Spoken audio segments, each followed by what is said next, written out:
Good evening. Thank you. Hello everybody, and thank you so much for coming out tonight for this very exciting evening. It's so exciting to see so many of you here, literally so many. Couldn't fit any more in. And it's really exciting that we've got Naomi Klein here to speak to us today. It's a really powerful moment for climate change and the climate change movement at the moment. We're seeing a real upsurge in energy. Around the world, we've seen protests in 150 countries. From 40,000 people in London to over 300,000 in New York. And this is exciting for COIN, because this is what we love to do, to begin the most important conversations about climate change. Our mission is to enable and support people to talk about climate change with knowledge, passion, enthusiasm and conviction with their peers. And that's what we're going to do tonight. You'll see. The conversation's already started, so with the hashtag climate conversation, you can join in tonight as well. Feel free to do so. For those of you who don't know what COIN does, and I know a lot of you have come from very far afield, COIN is an organisation that's been going for 10 years, connecting people to climate change and climate change to people. How do we do this? We do this in three main ways. Firstly, working with refugee and migration organisations to ensure their voices are heard and those who are impacted by a changing climate get the rights they deserve. Secondly, we are focused on re-energising people. And I have to say, it's really felt like that in this city in the last week. Oxford, at last, feels like a place where we can talk about climate change again. But I'm sure Naomi's going to add to that energy an awful lot. And the third aspect of our work, and an area in which COIN is a real pioneer, is reaching out and engaging with new audiences. Understanding, as Naomi says throughout her book, that underneath it all, climate change is a full-throated debate about what we collectively value and telling new stories to replace the ones that have failed us. For example, this year we've been out running a series of community seminars about climate change in areas impacted by flooding, and these aren't the usual suspects. We've worked with environmental groups and large organisations, but also grassroots ones, from Climate Camp through to the European climate movement. We are lead advisors to the Welsh Government, and we want people to engage who are non-Greens as well as Greens.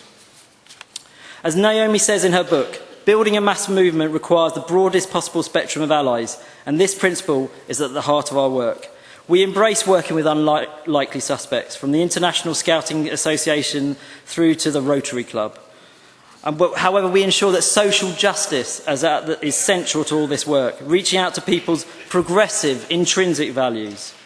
We need to bring wider groups into these conversations, from young people even through to those with centre-right politics. We need society to be behind tackling climate change. Many of our ideas and approaches are contained in George Marshall's new book, Don't Even Think About It, Why Our Brains Are Wired to Ignore Climate Change. And George is the founder of COIN. We'll be inviting all of you to join us across the road at the Holywell Music Rooms on the 4th of November. So do get involved. Do pledge your support to COIN and our work. And I really thank you for coming. Now, the necessary stuff. Please do ensure your mobile phones are on silent. Can be very annoying. And unauthorised photography and recording are prohibited. You have been told. In the interest of safety, please ensure that emergency exits and walkways are kept clear of personal belongings, and guests in the upper gallery, that's you lot, are requested not to use the tiered seating as steps to go up, but instead to go up the steps. So this is how it's going to run tonight. In a minute, I will hand over to Dame Vivienne Westwood to introduce Naomi. Naomi will speak for around 45 minutes. I will then pass over to George Marshall to manage the climate conversation, and we really want to try and make this a conversation between 800 people.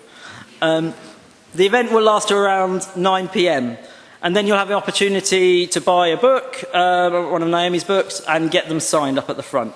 But please do bear with us. This is a 350-year-old building, and it's doing very well, but it does have certain design flaws. So we will manage this transition as best we can. And now, it is my great, great pleasure to hand over to Dame Vivienne Westwood, international fashion designer and climate activist. Please give it up.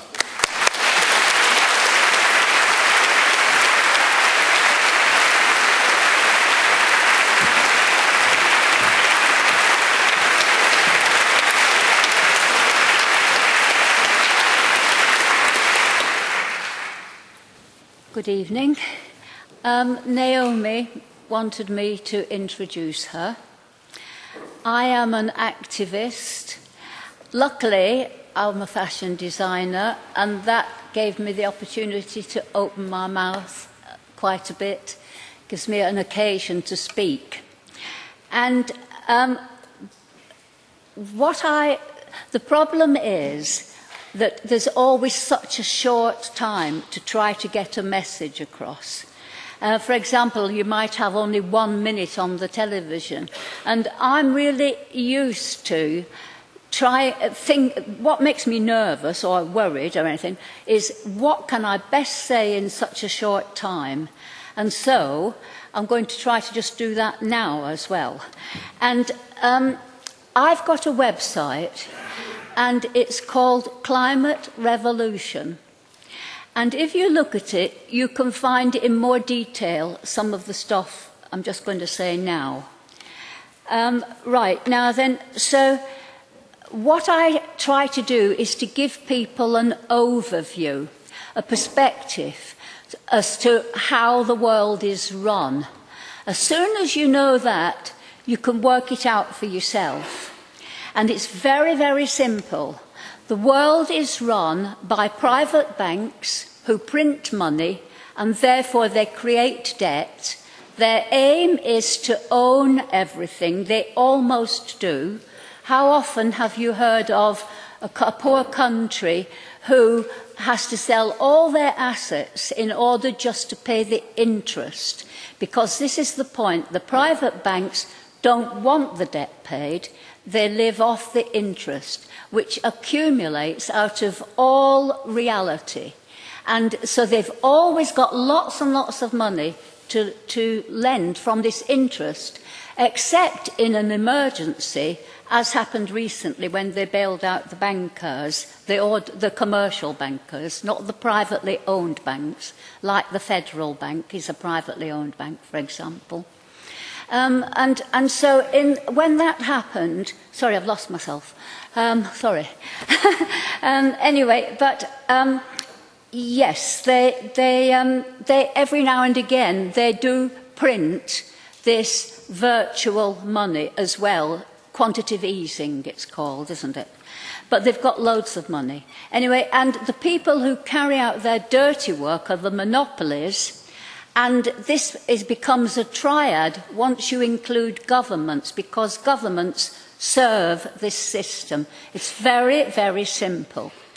Now then, and so the thing that you would find if you went to Climate Revolution is something entitled The End of Capitalism and the Way the World is Run.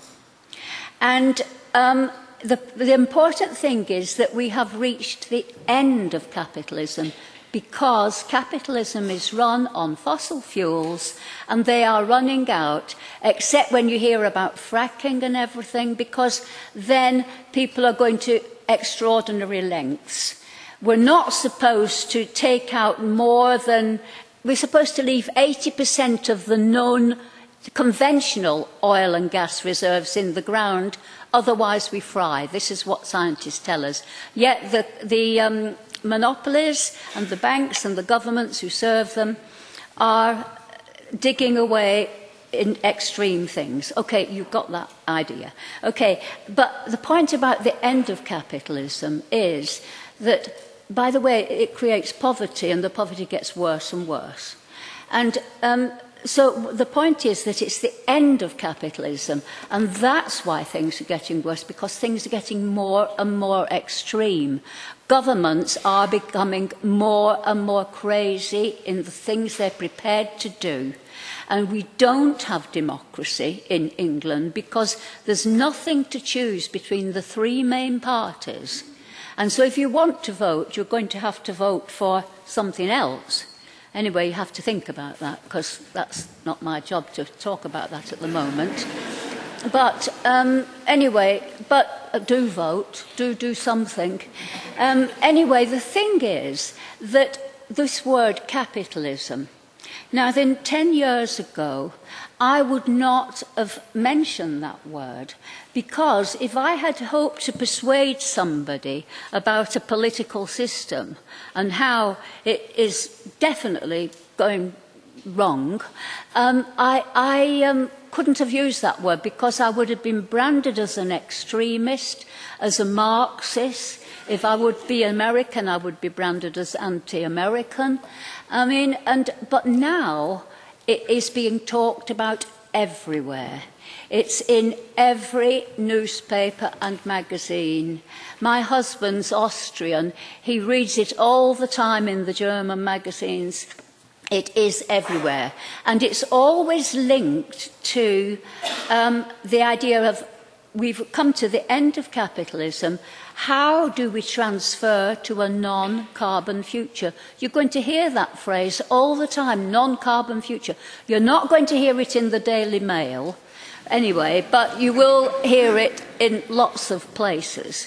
And the government don't want you to know about this either, because their own personal selfish vested interests lies in this triad. That's where they get the respect and the power. They're not interested in people, they are anti-people. Anyway, so I am speaking like an extremist. You know, down with the capitalist system. Well, I am saying that. And there's a very easy way to be down with the capitalist system, which is what's good for the planet is good for people. It's not difficult to do. I'll only be a minute. Is that why you're there? Okay, well, just go away, because I'll be quicker. No. And, yeah, you have to sit down, lots. I can't think. Okay. Anyway, I've kind of lost my train of thought. Anyway, so, yes, I have lost my train of thought, but I wanted to say regarding Naomi that she's terribly, terribly important. And because she's important, it's kind of chicken and egg, really. She mentioned capitalism. She talks about the capitalist system. It is the free market economy, it is the capitalist system that is causing the destruction. This is the cause of climate change. And this is what I was remembering. The way out of it is what's good for people is good for the planet, what's good for the planet is good for people. For example, we could have more nurses, we could have more school teachers. This would have an economy that is moving. Lots of things you can think of that are real human values and needs. We don't need that our money, it's just this money that goes to bankers and football players. We don't need that. It's not difficult. It's just that we've had capitalism for 200 years and we think there's nothing else. But it's easy. But the thing is, we've got to do it. And I just think that Naomi talking about capitalism, because she's got such credibility, and to be able to mention this word is very, very important. It gets the point across quickly. I want to also say, why else are Naomi's books so influential and so important? And it is because she's able to somehow or other focus and identify something. And then she talks about all the detail and you get a perspective on it. You get a whole perspective on why it's so terrible that we have outsourcing, no logo. You know, we don't see the destruction and the sadness and the devastation. The only place where there's no logo is in the factories where these people are suffering. You know, I mean, and the shock, what's it called, the shock tactic? Yeah, okay. Anyway, yes, so that is about how this terrible economy was forced upon people so that they have no people power. They have to just borrow the money off the people who force them to give up their life and their thing. Anyway, so thank you.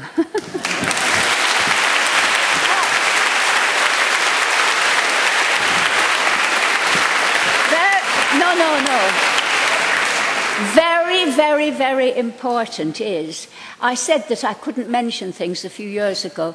Everybody here who's trying to communicate about climate change is worried because how do we say things to people? We always hear people don't want to hear these stories. And all I want to say is I think now I have hope for the future because I think we can hit it head on. I think we can talk about these things openly. And what's more, this is accumulating and this buzz of talk is really, really happening. And this is what gives me hope that we are really not scared to talk to people because people are getting the idea that this is their life and their grandchildren's life and the life of the earth. And we're all getting to know about it. Thank you.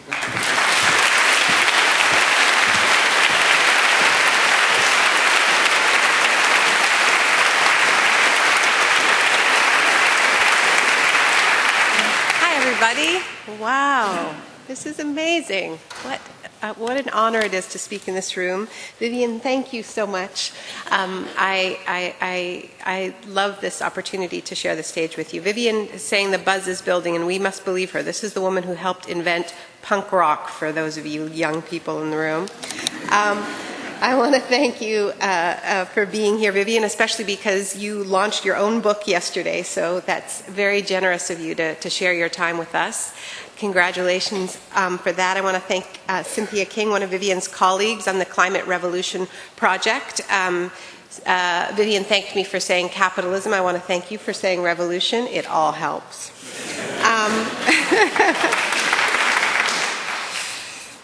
And I want to thank our host tonight at COIN for organizing this amazing event, George Marshall for all of his clear-eyed and lucid work on climate communications. It's been a tremendous contribution to the movement, and Jamie Clark for making all of this happen today. Thank you.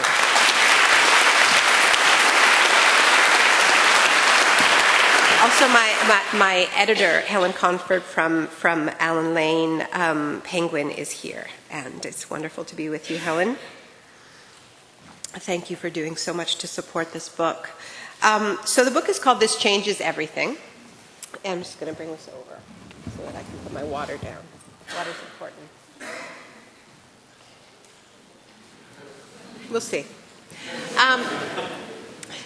Titles are important.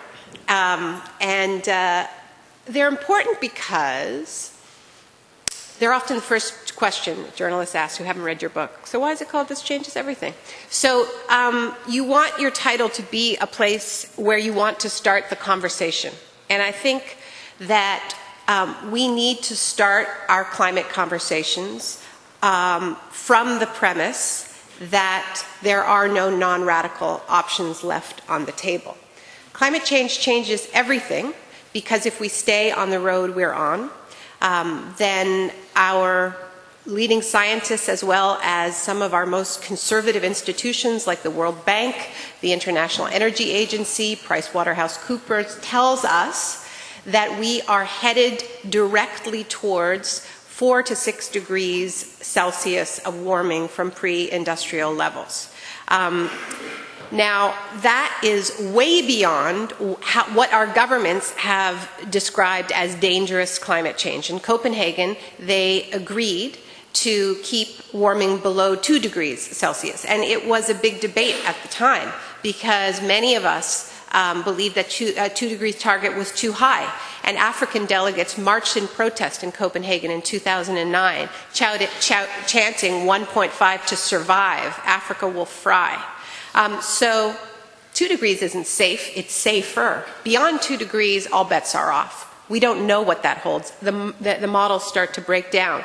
But I try to paint a picture of what a 4-degree world might look like, let alone a 6-degree world might look like at the start of the book. It's not weighed down with climate science, but we have to start with it.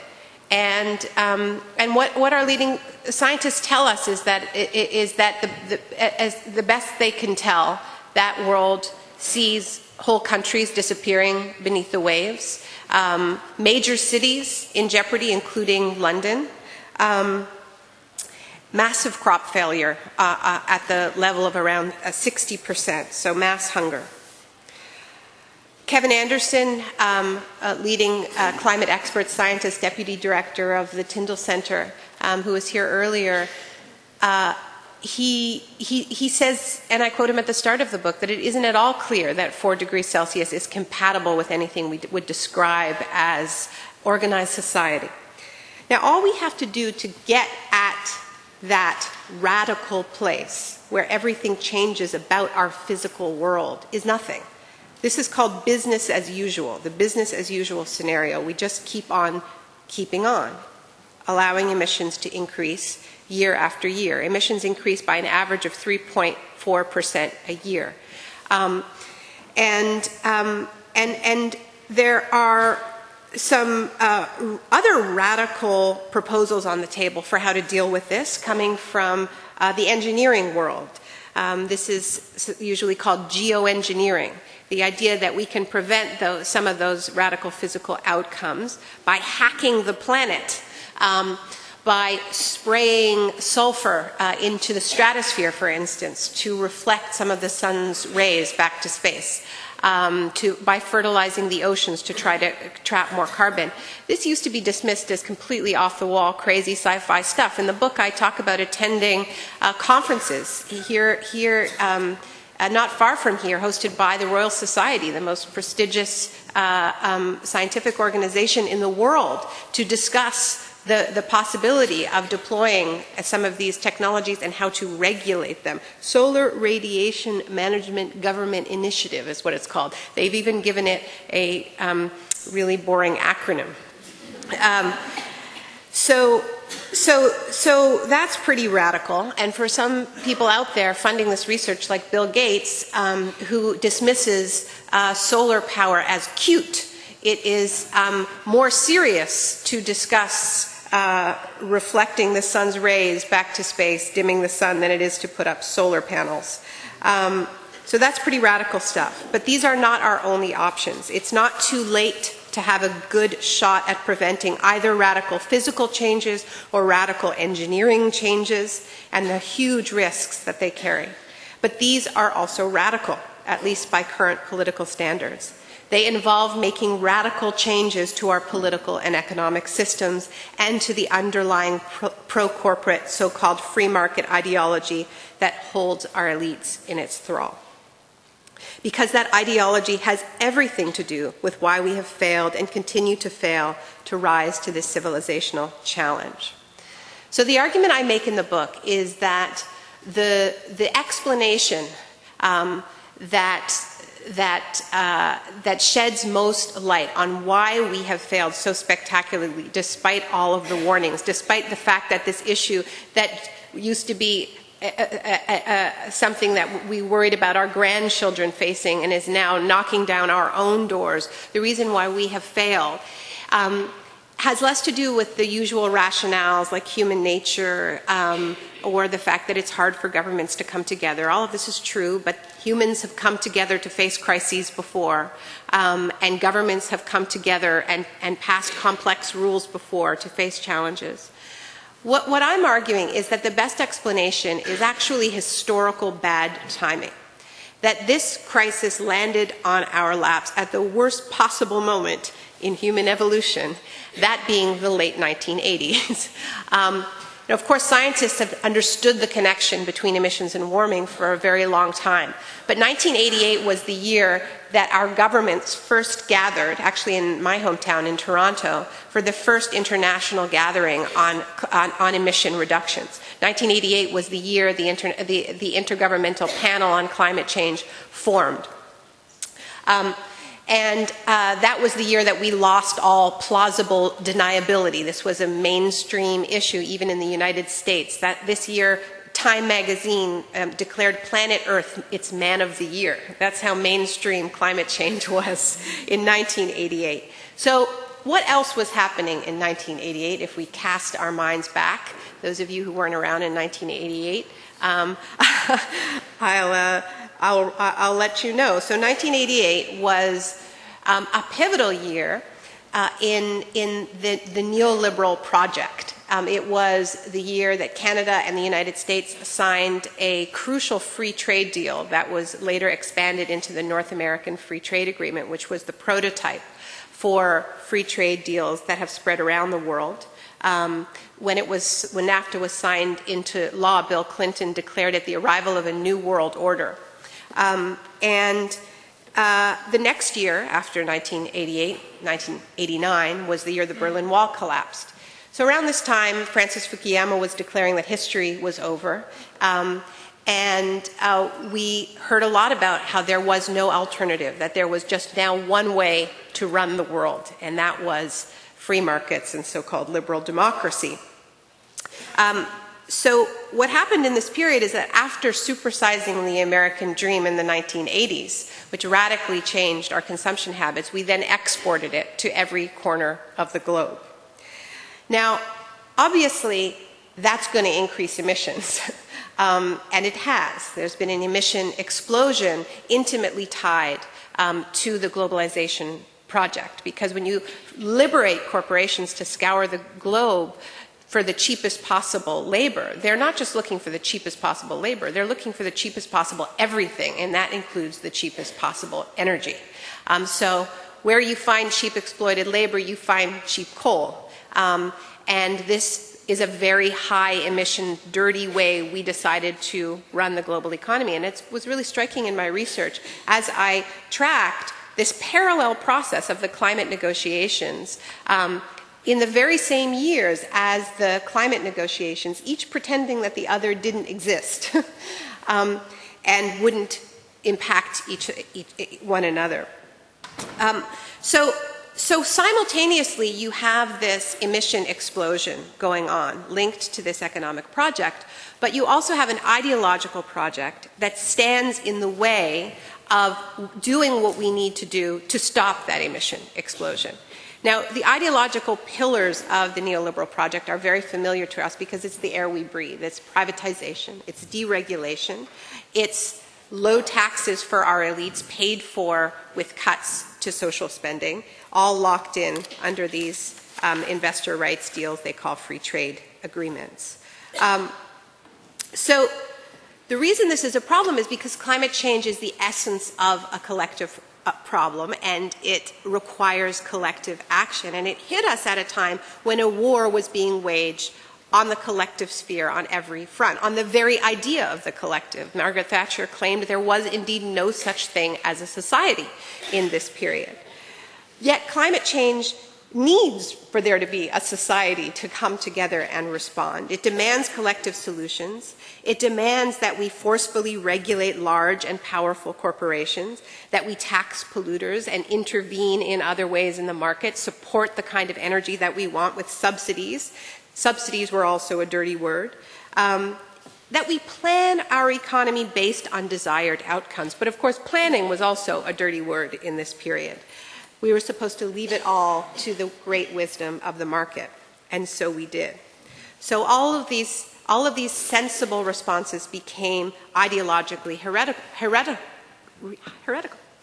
And particularly in North America, we had a green movement that large parts of which enthusiastically embraced the logic of the 1980s. They went through what I describe in the book as an extreme 1980s makeover, where groups that had as their slogan, "Sue the Bastards," inspired by Rachel Carson's Silent Spring, changed their ethos to, and this is a quote from a vice president of the Environmental Defense Fund, "Make markets for the bastards."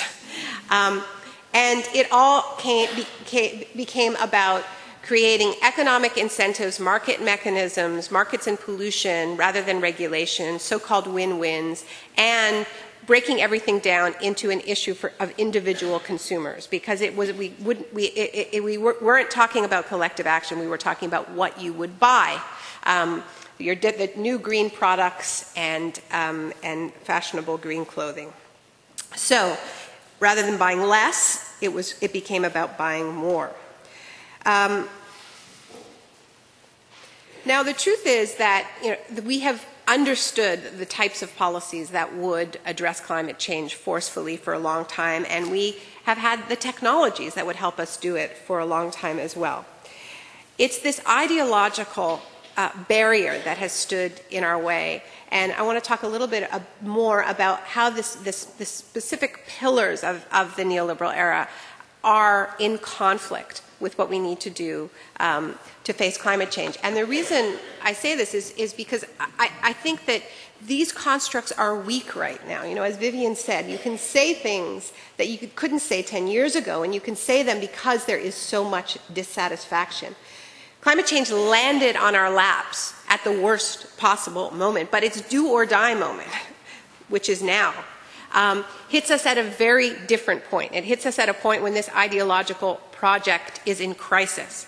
And the fact that climate change makes this so much more urgent, I think, is something that we all need to understand. And I argue in the book, in fact, that the people who understand this best are the right-wing ideologues. And I spend a chapter of the book hanging out with some of the most prominent climate change deniers in the world at their annual gathering put on by the Heartland Conference in Washington, D.C.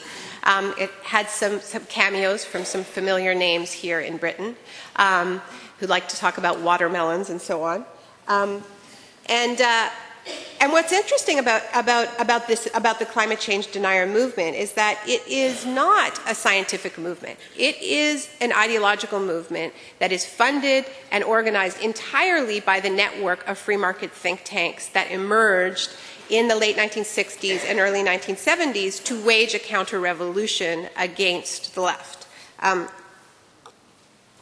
And to dismantle the victories won in the aftermath of the Great Depression. It's been a pretty successful project.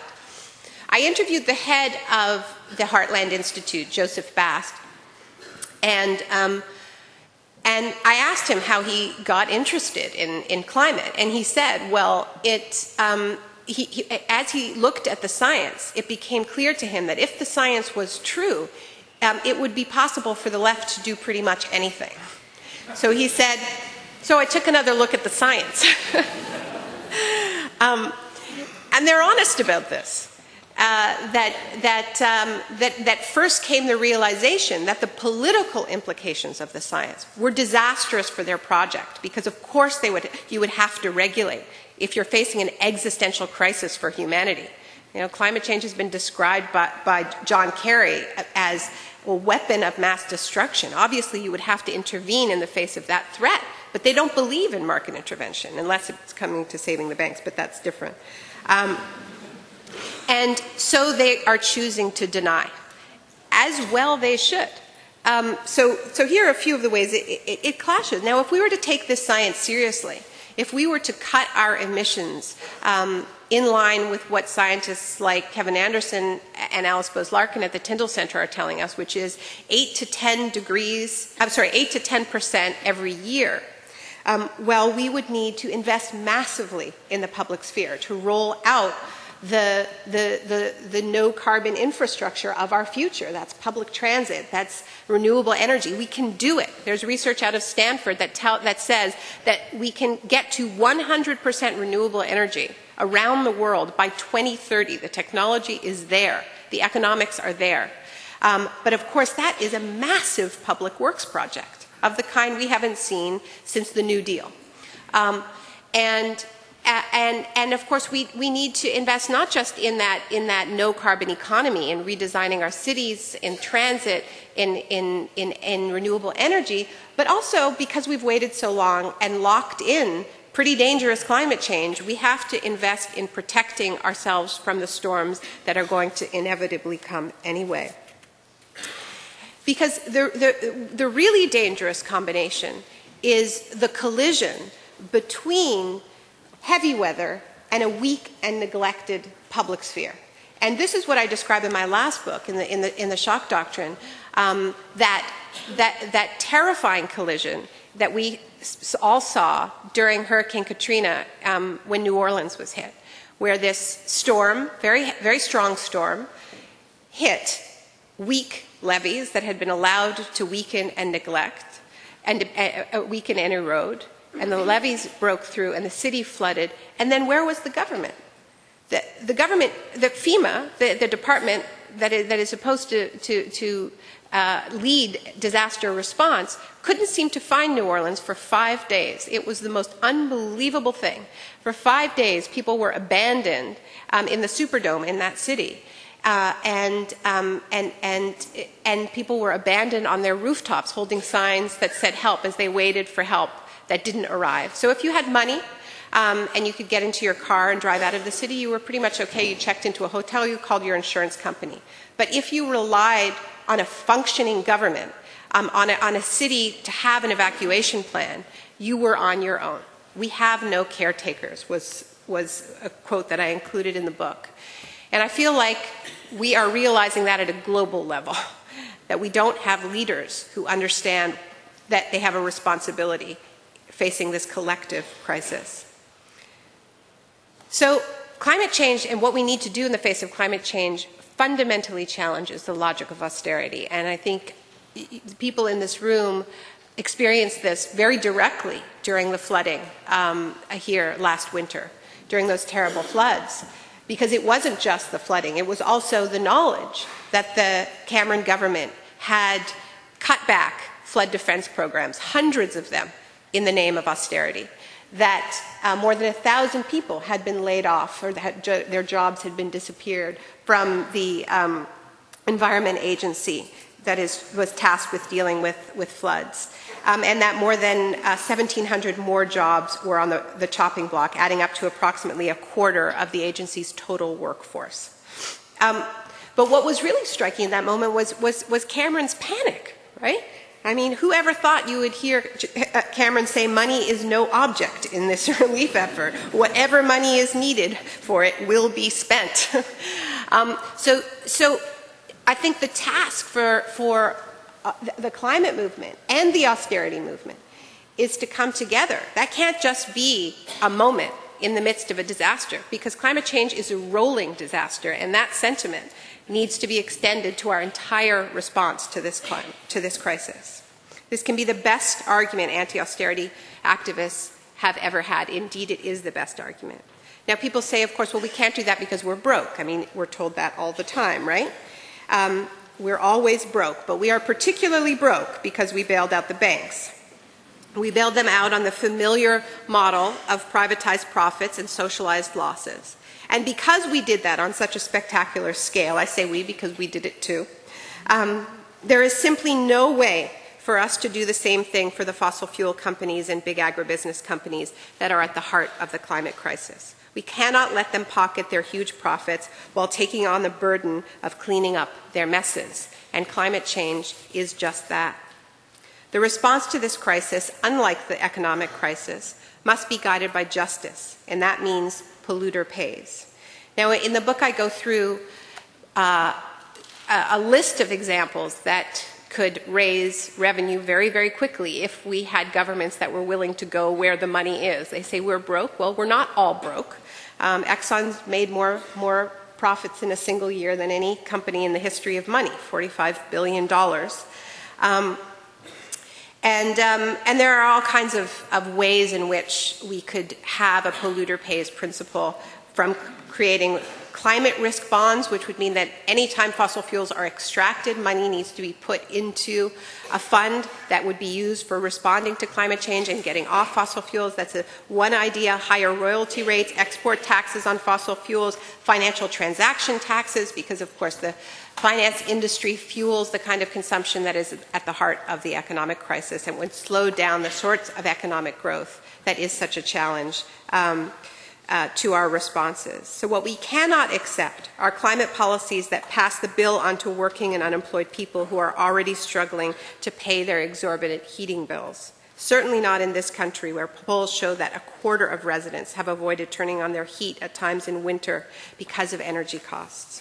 We need the opposite, responses that bring not just clean, affordable energy to all, but much needed public resources to the communities that need them most. And this is where the promise of energy democracy comes in, the idea of energy controlled democratically at the local level, which is an idea that is increasingly being championed by the climate movement, but also by the trade union movement. And where we see it working very well is in Germany. I mean, Germany is in the midst of a very dramatic energy transformation. It is far from perfect. We've all heard the pros and the cons. But one of the big pros and one of the reasons why it's happening so fast, Germany is now at 25% of its electricity coming from renewable energy, much of it decentralized wind and solar.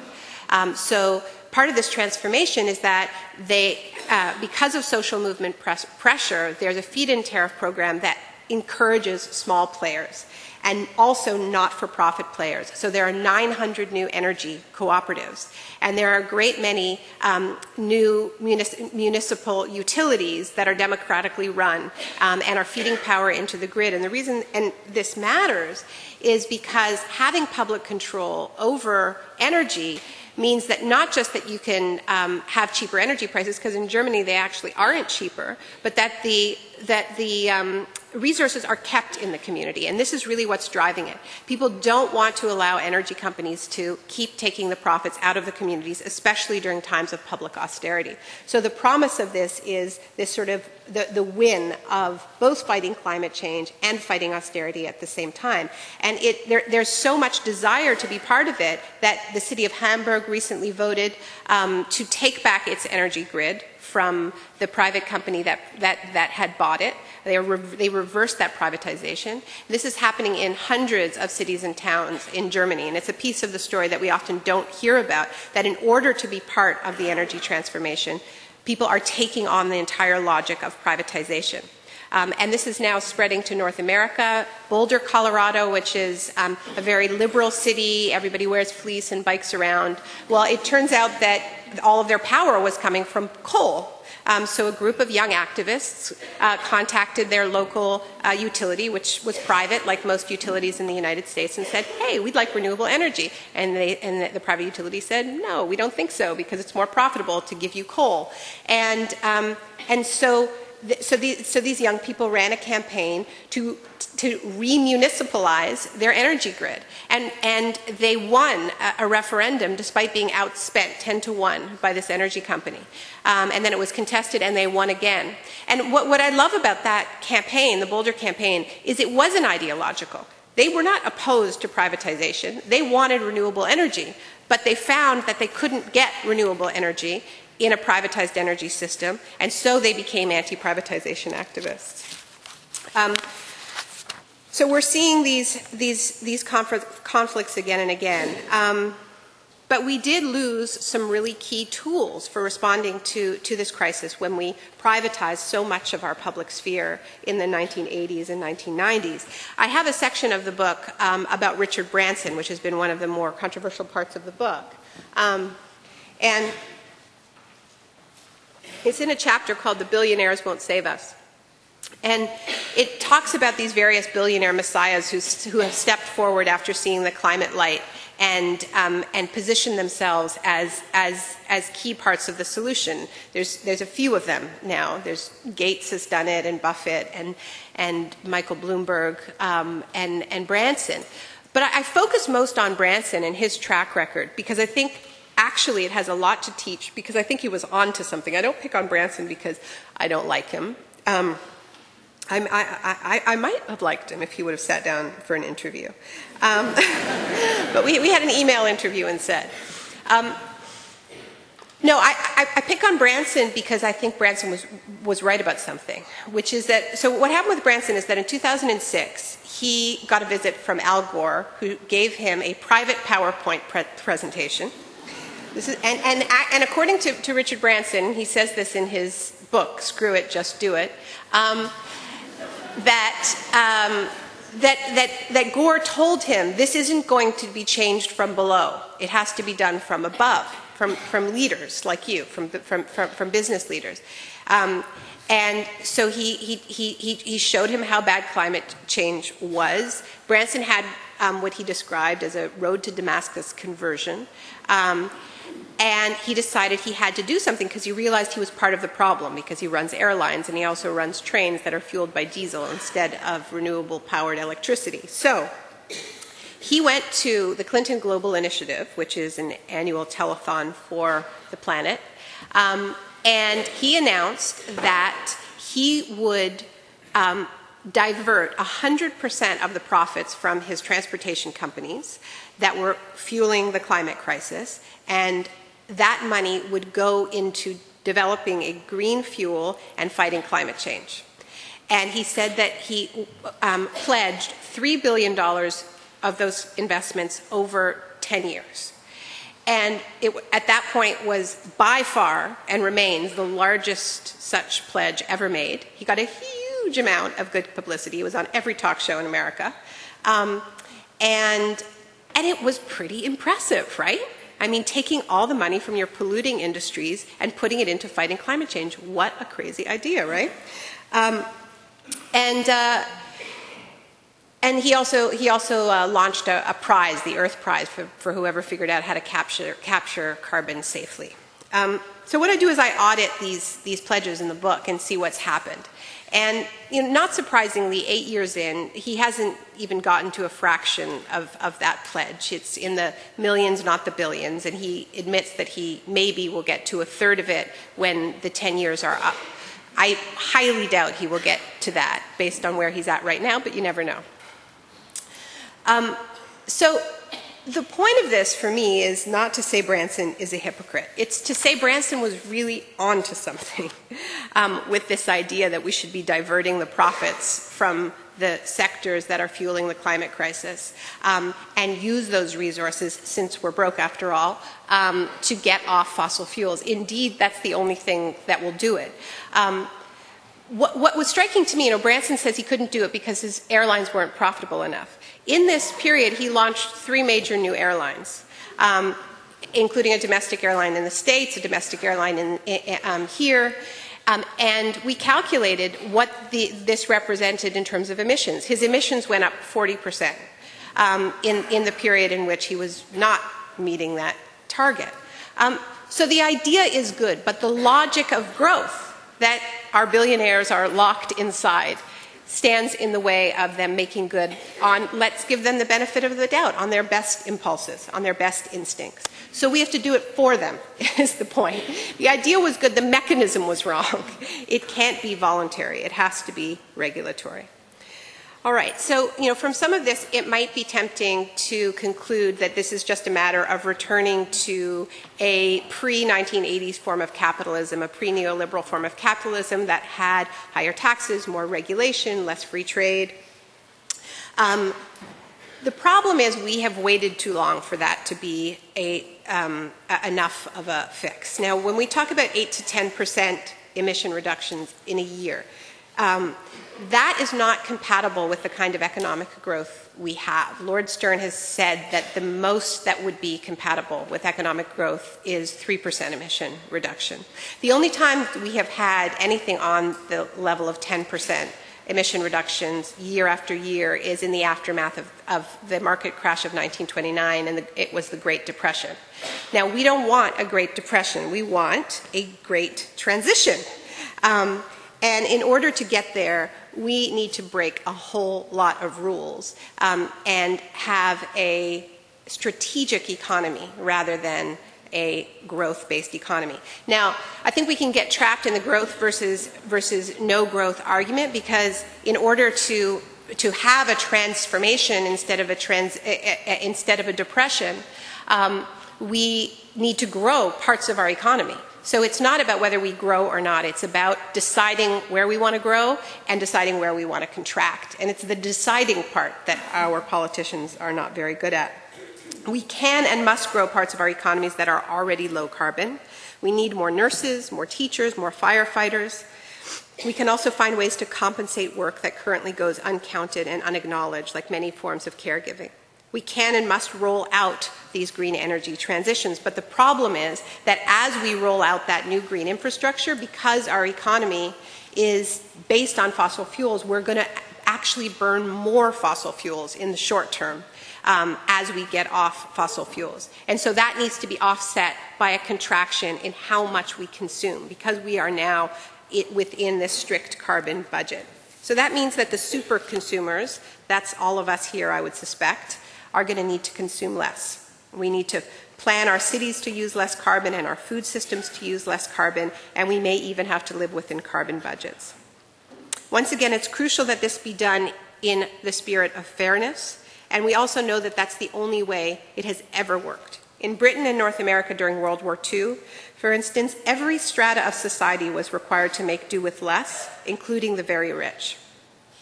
And in fact, though overall consumption in the UK consumed by 16% during the war, the poor ate more during the war than they did before because their rations provided them with more food than they could otherwise afford. There was all kinds of cheating and black market profiteering, of course, but these programs enjoyed broad-based support because they were, at least in theory, fair. I was really struck by this stressing of fairness when I did the research into the rationing programs during both world wars. The theme of equity pervaded government campaigns. Fair shares for all was a key slogan here, while in the US it was share and share alike, produce, conserve, share, and play fair. Governments also made sure that there were very public crackdowns on the rich and well-connected individuals who broke the rules, sending the message that no one was exempt. Here in the UK, movie stars as well as corporations like Sainsbury face prosecution for rations violations. Right now in California, there's a massive drought going on, a third year of a drought. It's having devastating impacts on agriculture, and everywhere you go, you hear this, that you have to take shorter showers, don't let the tap run, and yet the golf courses are going full throttle, the private swimming pools are all full. There's absolutely no sense that you could say to the rich, you actually, the luxury use of water is out in this period. So since this book came out, friends in the environmental movement, and I do still have some friends in the environmental movement, keep taking me aside and saying, you know, Naomi, climate was big enough, did you have to make it about capitalism? And I understand their concern, but I actually think that telling the truth about the connection between capitalism doesn't make it a heavier lift, as they say, but it actually makes it a lighter one. Here is what we need to remember. It's not like we're talking about an economy that is working beautifully except for the small matter of rising sea levels. We're talking about allowing sea levels to rise in the name of protecting an economic system that is failing the vast majority of people on this earth with or without climate change.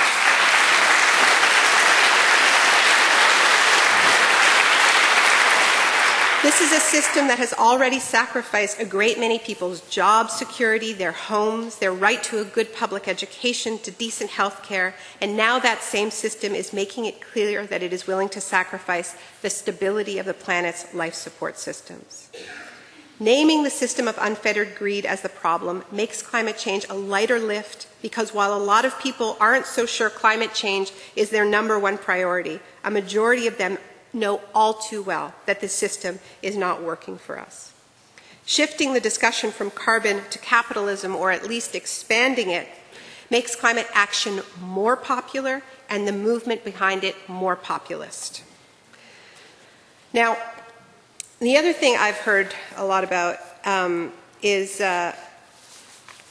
this idea that it is unrealistic to talk about this, that a transformative response to climate change is unrealistic, and that we have to be happy with the tweaks that our current system is capable of, like a gentle carbon tax or a pricing on carbon, methods that we already know are profoundly ineffective and not up to the task at hand.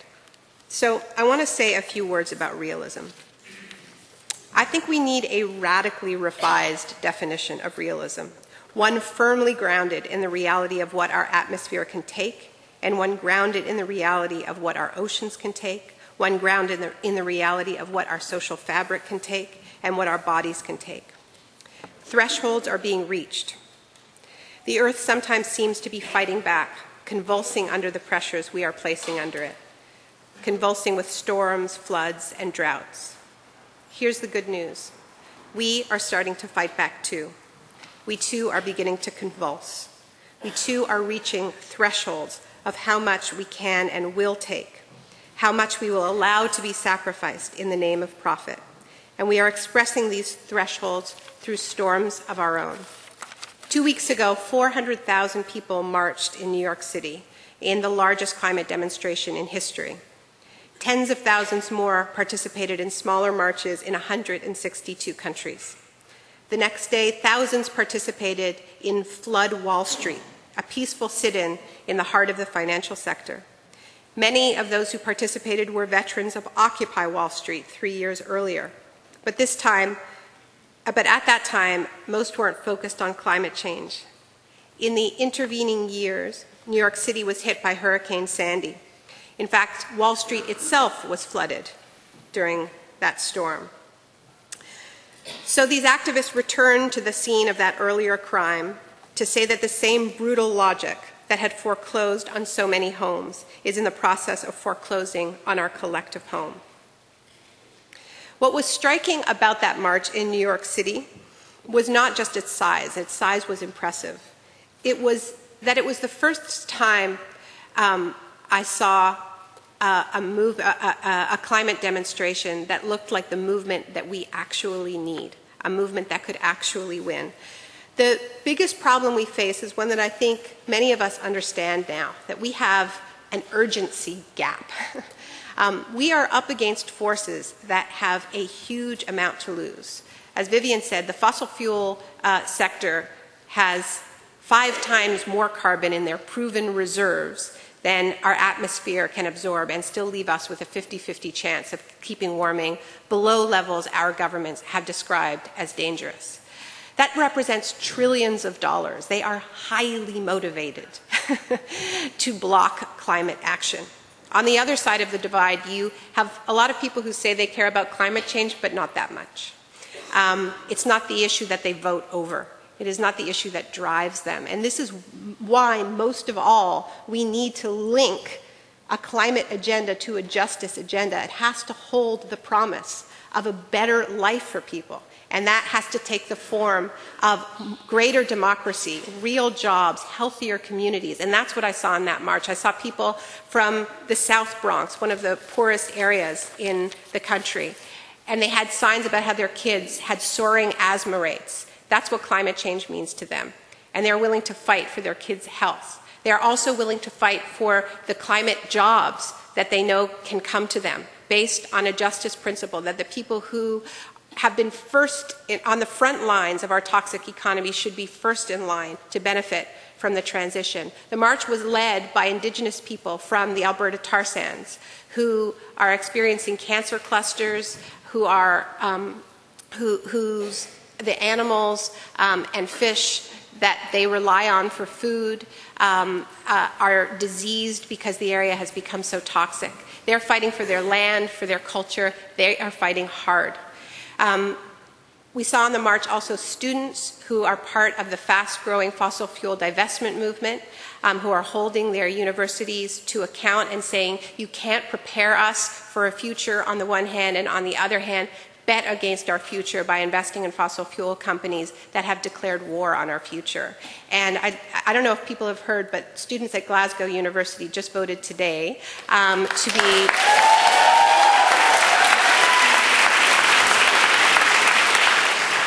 to be the first university in Europe to divest from fossil fuels, and we'll see who comes next.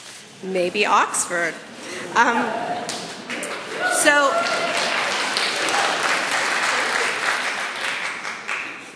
What's exciting about the divestment movement is that it's increasingly a divest-invest movement, divesting from these industries that are betting against our future and investing in the sectors and including in the frontline communities that represent our best hope of getting off fossil fuels.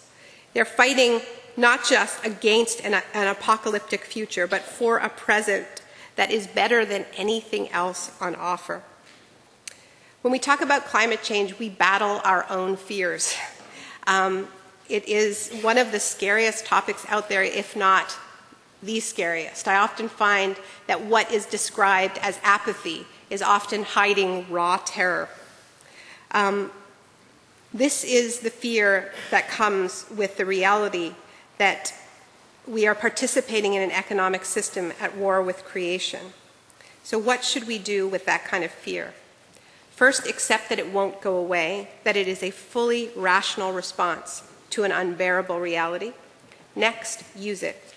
Fear is a survival response. Fear makes us run, it makes us leap, it makes us act superhuman. But we need somewhere to run to. Without that, the fear is only paralyzing.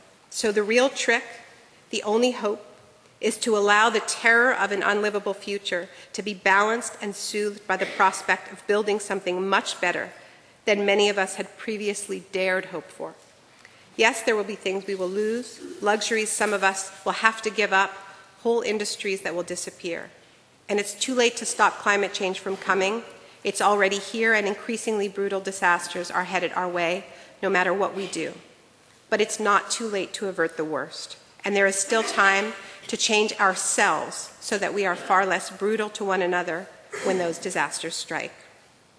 And that, it seems to me, is worth a great deal. Because the thing about a crisis this big, this all-encompassing, is that it changes everything.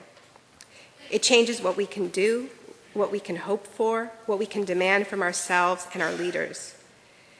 It means there's a whole lot of stuff we've been told is inevitable that simply cannot stand.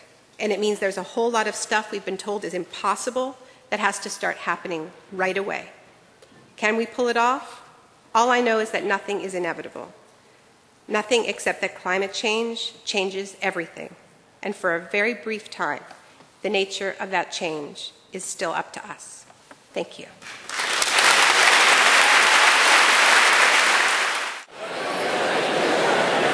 Absolutely fantastic to hear so much energy and enthusiasm, conversations going all over the place. I love the way the people are talking for rows behind them.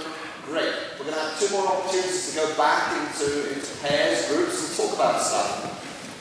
Just to say also, there is a conversation happening on Twitter at the moment on #ClimateConversation. And you'll find that this next section has a certain Twitterness to it. Because, unlike most things, you're going to be allowed to say just about anything within limits. All right? Now, you can ask a question to them, of course, but you don't have to ask a question. You have your own idea, your own insight. Absolutely, please share it. You have a challenge. Great. And this is a space in which all challenges are permitted. You want to disagree with something? Great. You want to share your own experience? You want to agree? Great. Anything you want to say. There are only 3 rules to this exchange. Right? 1, first of all, please, respect and politeness. Respect and politeness for Naomi, the views in the room, and each other. You don't have to agree, you can just say whatever you like, but respect this. Second rule, it has to be about climate change and the issues tonight, okay? So, no free adverts for your plumbing business, or it has to be on topic. But within that, we'll allow quite a lot of leeway. The third condition is, rather like Twitter, you only get 30 seconds. Because we're going to try and hear from 50 or more of you tonight. But don't worry, actually that's quite a long time. You'll soon find that runs along quite nicely. I'm going to take sets of 3 little groups of comments, and then Naomi's going to be invited to respond. I'm going to ask Naomi to be quite short as well, so we can keep it turning over nicely. Can I just say one thing? Please do. On Newsnight last night. Oh, I think you'll press your... I'll tell you what. You take that one. There's one we prepared earlier, and I'll do it. I was on Newsnight last night, and they asked me how to fix capitalism. You have 20 seconds. So George is being generous. Okay. So, let's start the ball rolling. Now this is the other way we're going to do this. We're going to have 3 sessions. We're going to have the first session down here in the bare pit. The next session is going to be this part in front of me here, and then the third session I'm going to ask the people on the very top and on the wings there, they're going to have to come down and speak because we can't get a microphone up to. Right? So in this first session, I'm just interested down here. So, don't go over there. Hello, my name is Peter Colville. Involving people, anything to questioning capitalism for many people will get involved involve them going outside of their comfort zone. And people are kind of, I think, pinned like butterflies, by all sorts of mechanisms into supporting the present system. I mean, many people are in debt, they've got mortgages, they don't want to lose their jobs, they're scared about how any involvement with any kind of radical movements would necessitate them kind of calling into question those things and taking those risks with those things. So how can we get people to do that? Oh, well, perfect. That's exactly how long I want to be. Lady Evan. Well done. Yes, please. Could you say something about Vivienne Westwood? Could you say something about TTIP? Thank you. And I'll take a third comment down here, please. Actually, no, we'll take from the lady left back, please. Yeah. Nancy Lindisfarne from Grandparents Climate Action. Wonderful period to speak, thank you very much. Clearly we've got to move quickly. Divestment and Oxford, I hope, is next. And the next obvious thing is that we must have an obvious plan. A serious, considered plan about how to make the transition to low carbon. It's not going to happen with capitalism, it's not going to happen with carbon corporations. And I think the only plan, the only obvious plan we have in Britain that is serious, that is committed, is the proposal for 1 million climate jobs. These are jobs to insulate buildings, they're for renewables, they're for public transport. 1 million climate jobs in 20 years, and we can bring down our emissions here in Britain by 85%. That's right. I urge each of you to inform yourselves about this proposal and this plan. That's great. Thank you very much. Naomi. It's a good pamphlet. I've read it. Million Climate Jobs it's a great proposal. And another great proposal that I was looking at today is something called the Energy Bill of Rights from the Fuel Poverty Action Campaign. And I think it's a critical bridge for a justice-based response that recognizes people's right to power, to electricity, but also their right for democratic control over electricity and energy, and it gets us away from these false choices. People shouldn't have to choose between poverty and pollution. And the question around comfort zones, that image is a powerful one, that people are pinned like butterflies. There are also a lot of people who have a lot to gain from a visionary climate plan, and I think all of this is connected. That we won't free ourselves from, we won't take the risks. There's always risks involved in activism, but people won't take the risks unless they see a future that is better than the one they have right now. There have to be rewards, and this is what is exciting about these economic justice-based connections with climate change. I said before that we're up against forces with a lot to lose. There are few of them, but they are powerful, and the only thing that has ever won against that is large numbers of people with a lot to gain. And I think that it is, it's one of the weaknesses of the climate movement that it has been too privileged. So I was asked also to say something about TTIP, which is the free trade deal between the US and the EU. There are a whole bunch of reasons to fight these deals. One of them is impacts on climate change. They make it harder for governments to introduce good climate policies because they violate trade agreements. And we're seeing this, for instance, there's discussion in Europe, for instance, to label higher carbon forms of fossil fuels, like fuel from the tar sands in Alberta, but there are also tar sands mines opening up in the United States. And it's important to be able to do that, to say we don't want this dirty fuel, but that would violate these free trade deals. And in fact, a proposal, it looks like it's getting dropped to label those fuels because of a plan to have a European-Canada free trade deal. That's been the excuse, at any rate. I have a chapter in the book about how trade deals are being used against good climate policies, and I only have a minute, so I'm going to stop. Thanks so much. We'll have another three, please. Could we actually just do from this block over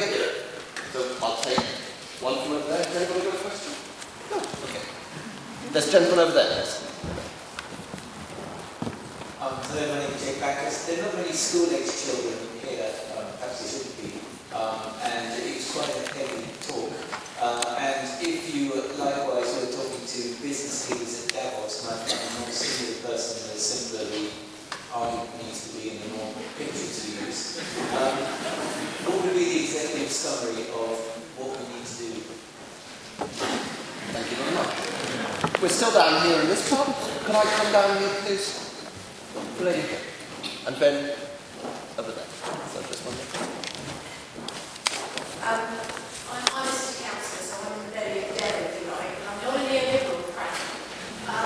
We need people to constantly monitor and challenge elected officials everywhere, not just in this country. They get away with paying lip service to sustainability whilst following market economics. They get away with it to a ridiculous degree in local challenges. And a very quick example. On a local council, I won't name that councillor, who got elected on the back of claiming that he was an environmentalist, even though he wasn't planning for what I would call an environmentalist party. When my colleagues and I tabled a motion on divestment, he voted to water that motion down. He voted towards that motion down because he misinformed him. But not one of his residents, as far as we know, has ever challenged him about it. So he got away with it, and it will be illegal. So please monitor and challenge him. Thank you very much. I'm probably going to come across as hopelessly naive and actually first have all the answers and I can actually with Sheldonian's question. But so we can obviously reduce individual consumption of fossil fuels and institutionally, for example, what Glasgow did is they divest institutionally. But if somebody like Richard Branson can't extricate himself from the system of being a liberal logic and sort of effectuate change that he wants to, what can we actually do short of staging a global revolution? Is that kind of the only way forward at this point?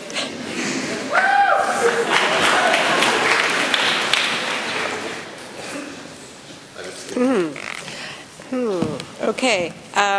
Well, I'm going to treat the city divestment as a comment, but it's important to note that the divestment movement is not just about schools. It's happening at many levels. Any city government and also a lot of faith organizations have joined the divestment movement. So any institution that professes to have public interest values, foundations, can join this movement. And I think it's really important because part of it is that it is a process of delegitimizing the profits from this sector, and that is a big step closer to a polluter pays principle. Once we collectively decide that these profits are illegitimate, it becomes easier to say, and they should be helping us collectively to get off fossil fuels. So maybe we're not going to, in the short term, hurt the fossil fuel companies' bottom line, but we are bringing ourselves closer to where we need to go. The executive summary. Okay, as part of the project of getting our emissions down to the levels many scientists recommend, we once again have the chance to advance policies that dramatically improve lives, close the gap between rich and poor, create huge numbers of good jobs, and reinvigorate democracies from the ground up. There's a little executive summary for Davos. They'll be thrilled about it. I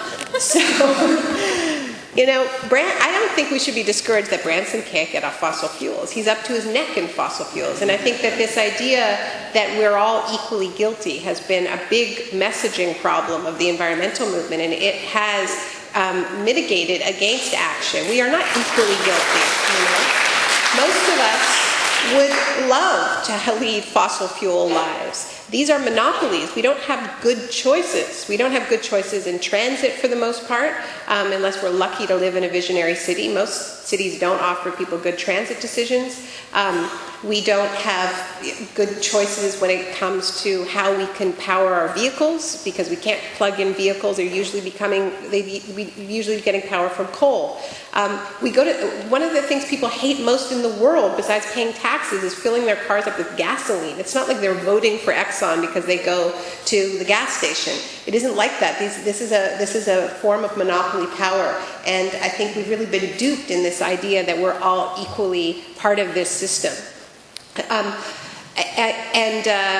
so I think we can liberate ourselves in small and big ways, like the fossil fuel divestment movement, and doing what we can in our lives. If we're lucky enough to live in cities that are great for biking, like this one, then we should bike.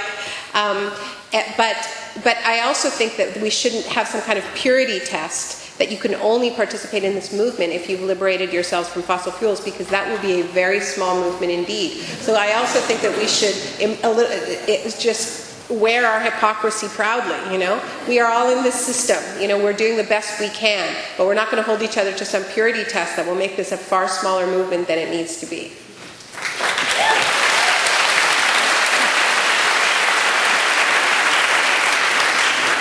I'll have another set from down here, please.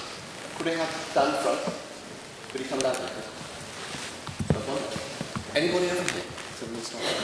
And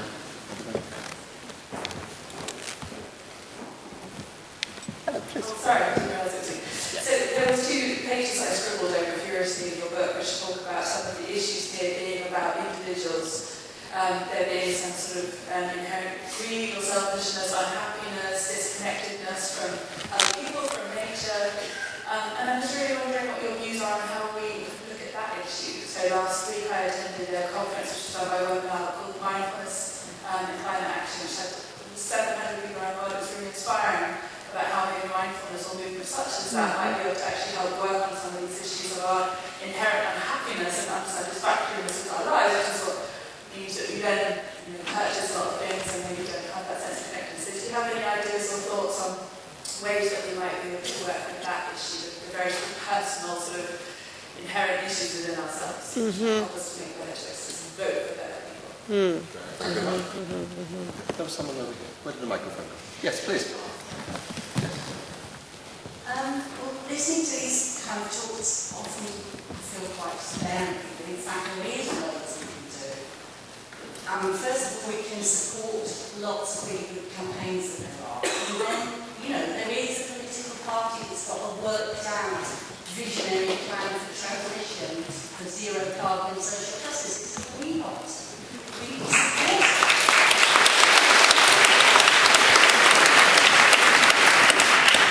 And I'll take one more from down here.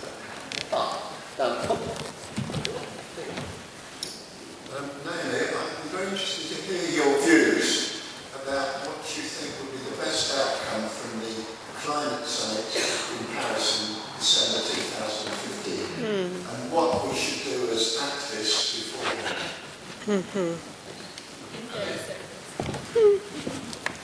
Okay.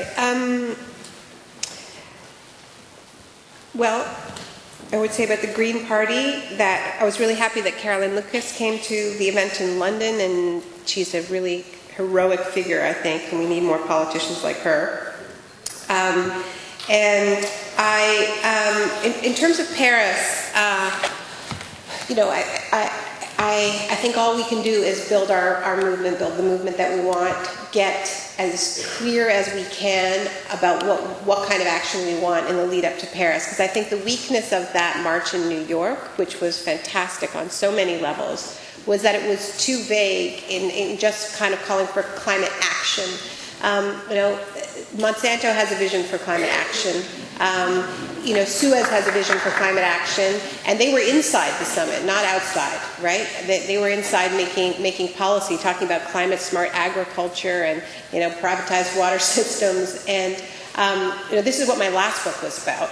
There is a disaster capitalism way of responding to climate change that will increase inequality and increase corporate power, and we can count on that response to climate change unless we change in the way we're talking about. It's not like things just get hotter if we stay on the road we're on. They also get a lot more brutal because that's what our system is built to do. So those are the stakes, and so I think that is really the most important thing for our movement is to clarify what the platform is and to be clear on what isn't a climate solution. In terms of whether we're going to get to the ideal that would be in line with science-based targets by 2015, that may be a little unrealistic. But we can work as hard as we can. But I don't think our movement should be focused on the UN right now. I think it needs to be focused on where we are, and that's the best we can do to put pressure on the UN process. I know there are people who disagree with that strategy, and maybe I'm wrong. I don't know. I know it's part of it anyway. The disconnection with nature, I think, it's a great question. It's a hard one to answer in a minute. The way I deal with it in the book is by writing about, more personally than I've ever written before, about my own infertility journey and finding my own natural limits and interconnection, because I really do believe that it is a key part of understanding that we're part of nature, that like all of nature, we have limits. We're not machines, neither is nature. And despite the fact, the subtitle of the book, I actually don't even think this is really about capitalism. I think this is about an extractivist worldview. It's a dominance-based worldview, the idea that we are a part, and that what we need is a regenerative-based worldview that sees ourselves as part of nature and also sees our role in the natural cycles of being protecting regeneration and life. So, I think that deeper conversation is the deeper conversation we need to go to. It's a little bit hard, I find, in spaces like this to talk about. I find it easier to write about, but I think that this is an opportunity for a really deep shift. And that work, that mindfulness work, whatever paths people take to it, I think definitely makes them more open to seeing ourselves as part of an interconnected system, as opposed to trying unsuccessfully to dominate it. And I think, the story of fossil fuels is the story of telling ourselves a lie that we could escape nature and dominate it. Coal was called the port of the climate. Anyway, I'll leave it.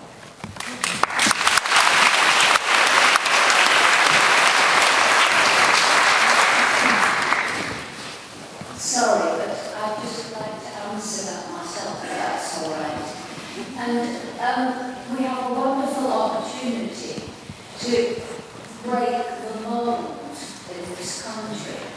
And that is just one thing: if everybody really opposed fracking, then, that's one very, very concrete thing you can do. It's not vague at all. And if you defeated the government on that, it would be not just a victory to stop fracking, it would be something that showed that the government has to listen to people. Thank you.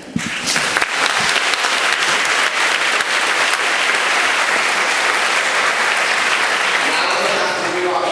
So sorry to everybody here. Could we take, please, just over on this block here, please, note the very... Sorry, but we're going to have to move up to next here. Okay. Anyone in this block, please, would like to say something? Yes, okay. You can bring it, please, yes. My question was, current with the violence between the establishment, there's a violent establishment, it's easy to get away with it. We've got a media, we've got a witch hunt, people who raise voices like this. People are afraid of that media, that it is shaped through politics. How do we confront that? And also, underneath these issues like fracking and like divestment from carbon-intensive energy, is the inequality that underpins it all, the elitism. I mean, it would be a great figure from Oxford University to say we're clean, we don't use fossil fuels. But while it's the elitism that persists, then the structure persists.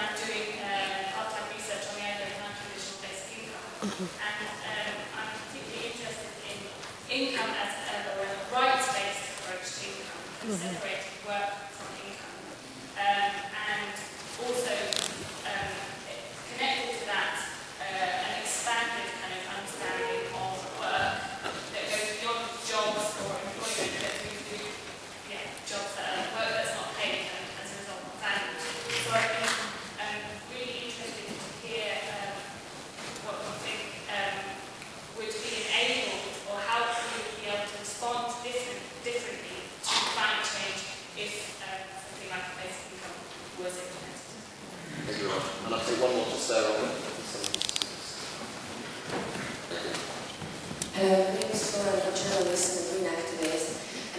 last decades, the narrative, the language of the Green Movement has been mostly blaming, where us activists, with some sort of self-proclaimed moral superiority, you're blaming others for being wealthy and wasting water in the swimming pools. And apparently it hasn't got us too far. Now, from an activist point of view, the climate change campaign could be more unifying, where we 7 billion are in the same big frying pan. So, and if we are frying, we're going to fry all together, regardless of whether we are wealthy or poor. Do you think it would be a good opportunity to shift away from this previous language and create some new narrative?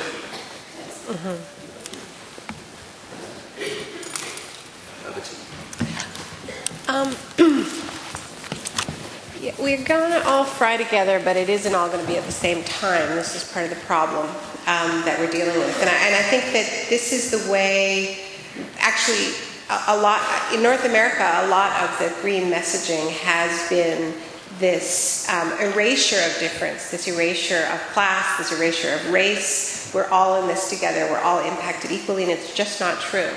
Climate change is a deeply unjust crisis. It was created overwhelmingly in the global north, and its effects are felt overwhelmingly in the global south. The people who did the most to create the crisis feel themselves to be most protected, whereas the people who did the least are structurally most vulnerable, both because they tend to live in warmer climates and because they don't have the infrastructure to protect them from heavy weather that we do.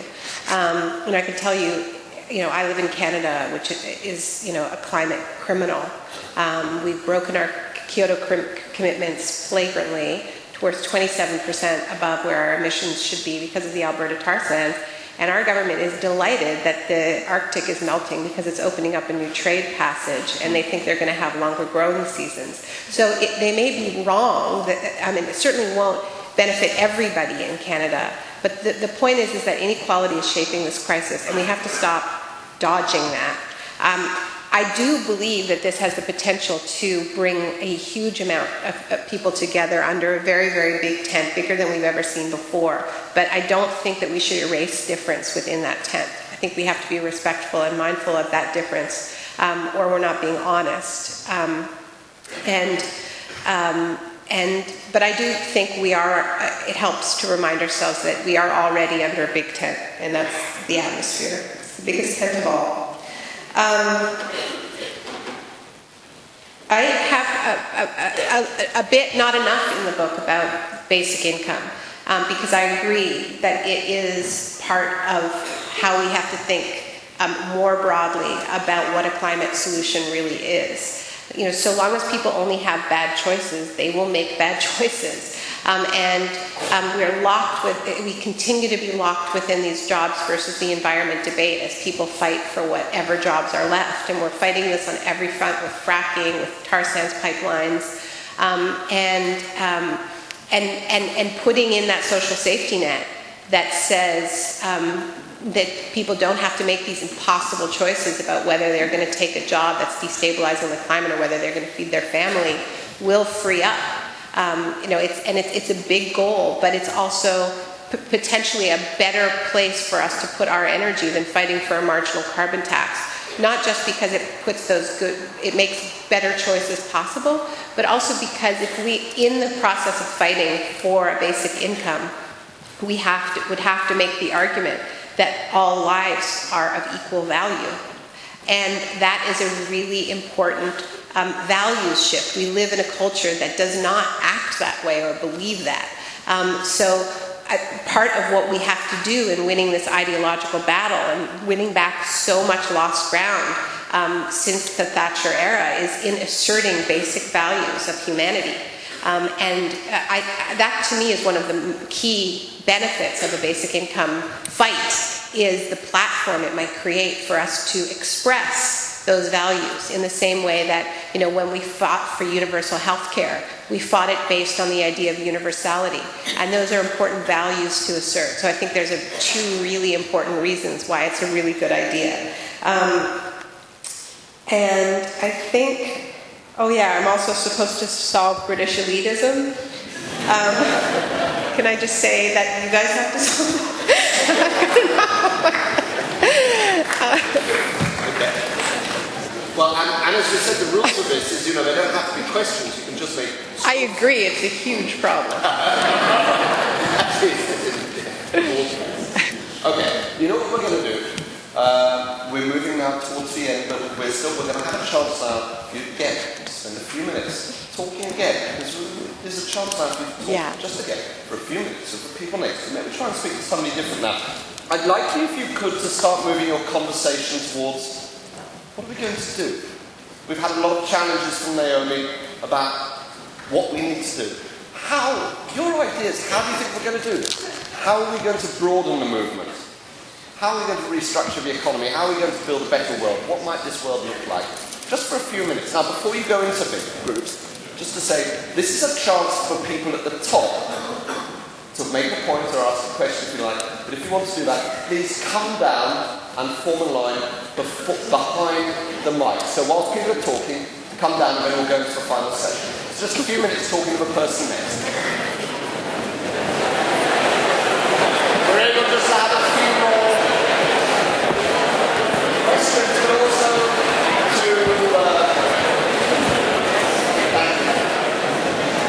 but also to thank you very much, everybody, for keeping it short, as you have been rolling.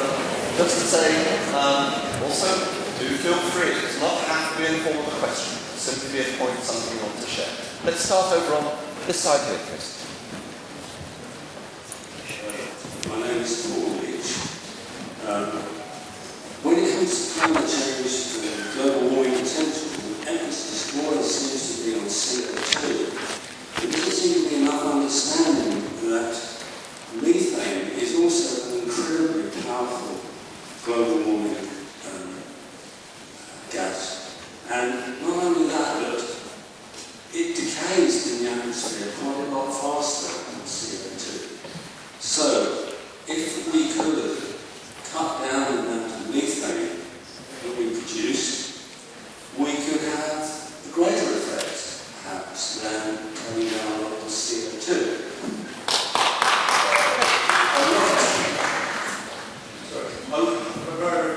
A lot of methane is associated with livestock farming. Okay. So what I would say is,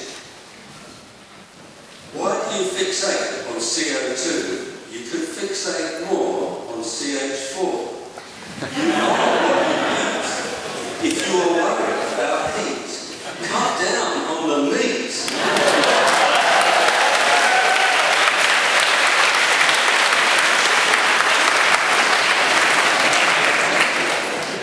Thank you. That was great. That was great.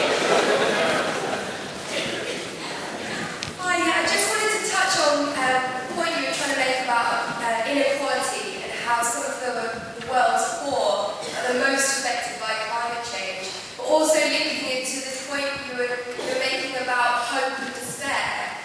How do we, I guess, those that are in the most difficult position when it comes to climate change are often the most empowered, and yet, so how do we basically inspire hope kind of amongst the people that are most disenfranchised and hope amongst ourselves and kind of, those that are fighting the front line against climate change? How do we peddle kind of the narrow gap between hope and despair, knowing the full realities of the situation of climate change, but also inspiring hope? I'm trying. Well, I'm just going to take two from now. But Naomi, if we could keep your answers quite quick, and then we can work our way through the... Okay, I'll be very quick. Awesome meat poem, and I am trying. I don't know what more I can say about that, navigating that. I mean, I think we have to be honest. But this is the point of a justice-based response, as opposed to just action. Putting justice at the center of our action, whether that means recognizing our climate debts. What got me involved in this issue was hearing the argument from Bolivia's trade negotiator at the WTO and also climate negotiator, a woman named Angelica Navarro, who told me that she believed that climate change could be a catalyst for what she called a Marshall Plan for planet Earth. And it wasn't just, okay, you did this to us, you owe us, but it was a transformative vision for how to build a better world. And that's the kind of vision that we need to hold on to in our countries, with dealing with inequality within our countries and between our countries. We can use this crisis to heal the wounds that date back to the earliest days of fossil fuel burning. This is what scarred our world in the first place. I mean, the power unlocked by fossil fuels supercharged the colonial project and allowed rapid expansion of the extractive process. So this is all part of the same story. And the world is upside down, as Eduardo Galeano says. So we need to turn it right side up. One more request. Hi. I noticed that you talked a lot about thresholds, as many climate change activists do, climate thresholds, particularly the 4-6 degree rise, which we're trying so desperately to avoid. But I couldn't help but notice people don't seem to talk about thresholds in the same way with tactics, with militancy tactics in opposing this. And when you talk about hope for the future, you mentioned the People's Climate March I attended in London, the equivalent. And I kind of feel 400,000 people, 1 million people, would make no difference if they're still just begging the powerful to give up these practices. And perhaps it's time that we start actually depriving the rich of their ability to destroy the natural world.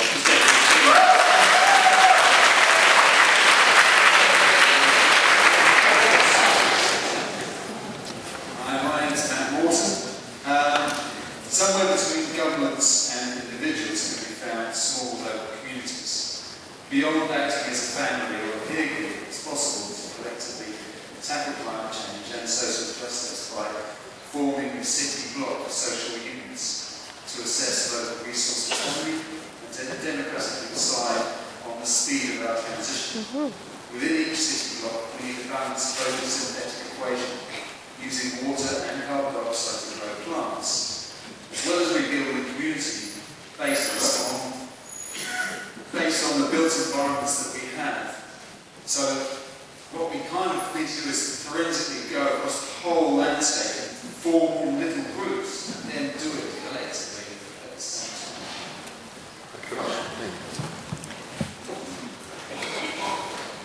time. I'm going to treat those as comments. Okay. Yeah. Comments very well. Next one, please. I'll try and be as good as I can. Naomi talked about people like Richard Branson not being able to make positive changes against climate change on our behalf. And my explanation for that is based on the nature of capitalism, which is a system based on the pursuit of profit and not a system set up for meeting the needs of human beings. This pursuit of profit breeds a deep mentality of competition, which seeps down throughout the whole of society and the world. And if we focus on that competition at the top between multinational corporations, that drives these corporations to obviously look for more efficient ways and cheap ways of making that profit, which affects the planet. It also means that if they don't take their eye off grabbing the market share, their competitors will take over and they will crumble. So they have no interest in looking after the planet, and they can't do it for us, which is why we need to do it for ourselves, and that is going to involve, unfortunately, a global revolution. We've done it before, we can do it again, and we will. Thank you.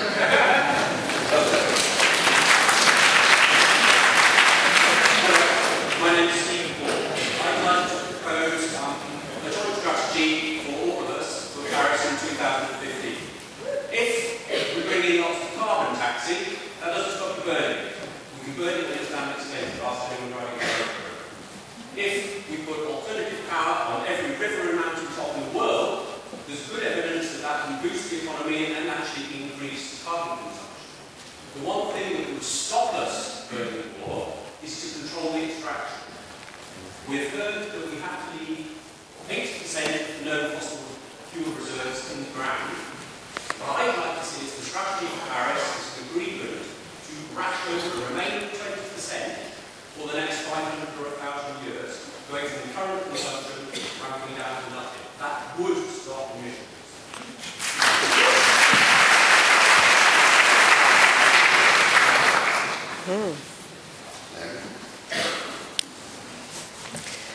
these are all very good ideas. Yeah, no, I think we need to be talking about cutting it off at source, and I think that this is what so many of the grassroots movements that have reinvigorated the climate movement, because they're fighting fracking, because they're fighting the tar sands pipelines, export terminals. This is happening all around the world, including in the global south, and really it deserves to be traced back to the heroic struggle in the Niger Delta of the Ogoni people against Shell, which successfully kicked Shell off of their land, and they've been calling for the oil to remain in the soil ever since. These are movements of the global south with deepest roots in Nigeria and Ecuador in the fight to keep the oil under the Amazon that have actually just trickled up to the north as the fossil fuel companies are now so desperate that they are going after historically privileged communities. And it does create opportunities for us to build broad-based movements and new coalitions. I think we need to extend, we've already seen these place-based struggles against fossil fuels extend from just being against fracking locally to being against extreme energy. And, we have a slogan at 350.org where I'm a board member, which is, when you're in a hole, stop digging.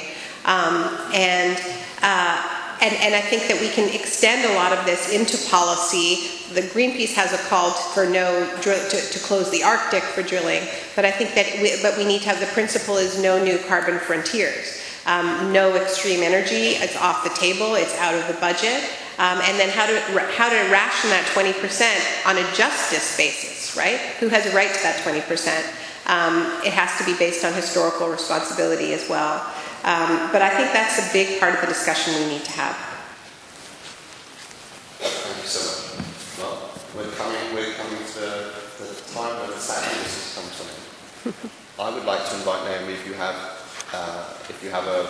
just a minute or two for any finishing comments you might have, and then we'll pass back over to James to close. But sorry if you feel slightly put on the spot there. We can reverse the order.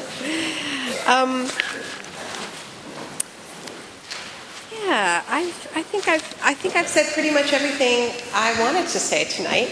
I think that a lot of really hopeful ideas have been discussed, and this is always a dance between hope and despair, between that fear that is a catalyst and being inspired by having somewhere to run to, and the only thing that has ever dramatically changed our economy are broad-based social movements, not small groups of NGOs, but broad-based social movements that have blurred the barriers between activists and everyone else. There are brief moments in history when that has happened, and those have been the moments when we have won.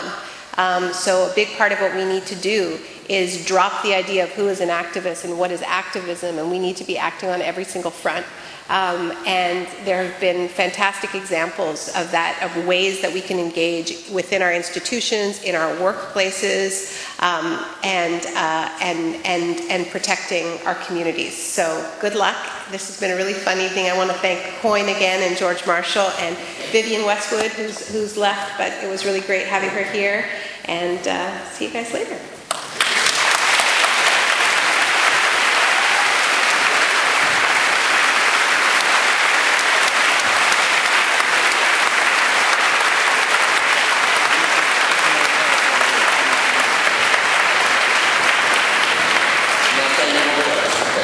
Wow, that was sensational. So much so, objectively speaking, the staff have said they've never heard a room respond like that. So well done yourselves. It's always good to have three things to take away, isn't it? Apparently. We have filmed this event. You have enjoyed this event. But if you want to share it tomorrow when we'll circulate the film. Get it out to your friends, your family, your peers, whoever. That's the first thing. Secondly, I encourage you to talk about climate change. Try talking about it to someone you feel uncomfortable to. If you want support with that, come to Coyne. Thirdly, we are a tiny NGO. We are a tiny NGO. We have 15 regular supporters. I am not joking. We've been going 10 years. We're not very good at financing ourselves. But tonight you can change that. These are the forms. Come up, and not only will you feel a lot better for making these conversations happen, you'll also get a free book at George's new book. All right, thank you for coming. Have a safe journey home.